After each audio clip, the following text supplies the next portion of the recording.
The panel tonight, Shelby Holliday, politics and business reporter for the Wall Street Journal. Tara Setmeyer, CNN political commentator and former communications director for House Republican Dana Rohrabacher. John Selib, hope I said that right, former chief of staff to former Democratic Senator Max Baucus, and Nan Hayworth, former House Republican and member of the Independent Women's Forum Board of Directors. Thank you, everyone, for being here.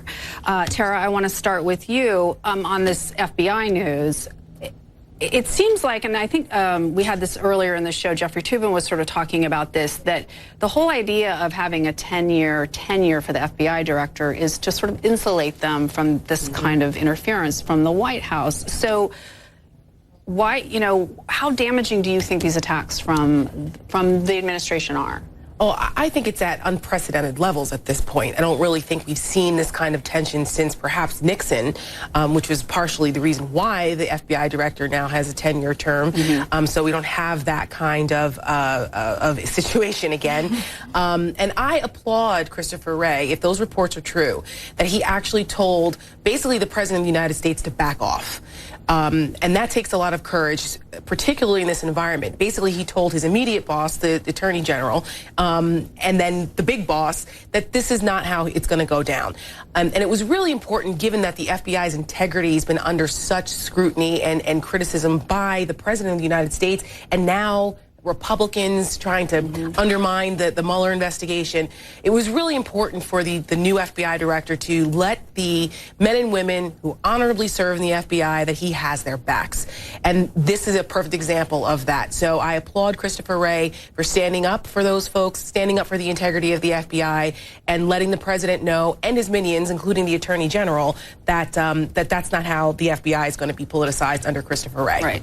Now, Nan, what do you think of all this? I mean, because you support the president, but I'm sure you also support the FBI. Justice and the FBI, absolutely. And I have the rule of law. I have no doubts at all about Christopher Wray's character and integrity, nor do I have doubts about the character and integrity of the vast majority of people who work and protect us in the FBI. But it's very clear and very troubling, just the page and Strzok exchanges alone from 2016 and 2017 that we know about. And now we've got 5 months of missing messages and exchanges between them that clearly some aspect of the FBI's function needs to be questioned, not necessarily the agency itself, but certainly some of the people who were within the agency, including then Director Comey. So these are legitimate questions to ask. And Andrew McCabe, maybe the Andy mentioned in the page Strzok exchange from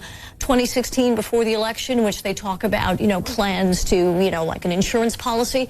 So they were quite, and his wife was the beneficiary of a large amount of cash from Clinton-related donors. So, do you really believe that? Questions. I mean, do you really believe that because a wife who's running for office gets money from Terry McAuliffe, who was the governor, who was giving money to everybody? It's not like they were singled out. I mean, do you really think there was some sort of I think it's legitimate to wonder on the part of the public. I'm not impugning him per se, and frankly, we don't know. This is rumored that perhaps Director Wray was asked it feels like character assassination to dismiss McCabe. Well, I mean, here's the thing. It's perfectly fine to ask questions. These questions are perfectly legitimate. Right. But that's a very different thing from the president going on Twitter and slamming Andy McCabe and talking about his retirement, bringing up these text messages over and over and over. He is attacking the Department of Justice and the FBI when he makes these kind of accusations, when he tweets these kinds of comments.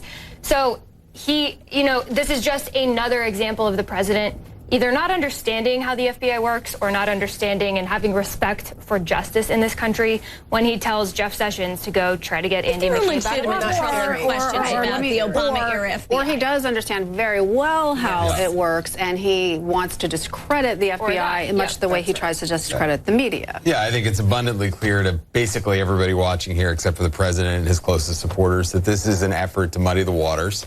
And look, Christopher Wray is a Republican. He served in the Bush administration Justice Department. He did the only thing he could do in this situation, which was threaten to resign. And he has leverage in this situation because if he does resign, there's absolutely no one that Trump can replace him with that can be confirmed in the Senate. Right. And Tara, do you think that Jeff Sessions was acting on his own, A, is one question. And separately, do you think he's just trying to get out of the doghouse?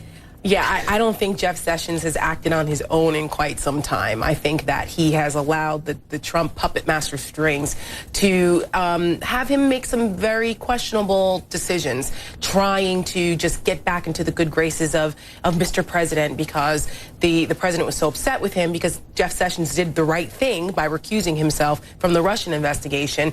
And it's really a shame, because Jeff Sessions was fairly well liked by his Senate colleagues and in Washington, and now it's just a little difficult to take him seriously at this point as Attorney General, given the hoops that he's jumping through just to please his master. And that should not be the role of the Attorney General. The Attorney General's role is to protect the Constitution and serve at the pleasure of the president, but his primary job is to uphold the law and the oath in the Constitution. So it's not a good look for Jeff Sessions to do that. And just one other point about Christopher Wray's integrity. When he worked for the Bush Justice Department, he threatened to resign then over the warrantless wiretapping issue. And so he is certainly an equal opportunity resigner if it comes to the issue at hand being something that goes against what he believes is the right thing. So that's just another notch in Christopher Wray's integrity belt as far as I'm concerned, and thank God for it in this administration, because it lacks. There's a continuing drumbeat of evidence that certainly suggests that within the FBI there were some rogue actors who were seeking to subvert the purpose of the FBI. They have not been fully disciplined. It has not been fully explained or demonstrated. That's what the Inspector General is for. And exactly. Right, Nan, so why can't you just let the process sort of play out, well, right? Like you said, there's basically what the president's doing. Number one, it's not, though, because if these reports are correct, they're actually trying to place. We're trying to place pressure. Tipping the scale. We do know, because he uses his Twitter account constantly to attack the FBI and the Justice Department. We don't. But okay. But even there's pretty clear evidence that that's exactly what he's and there are all kinds of other rumors that turn out not to be true. What we do know, what the president has said, is that he is happy to have Sessions cooperating with Mueller. He anticipates that the results of Mueller's investigations will not redound against him. I mean, they are not.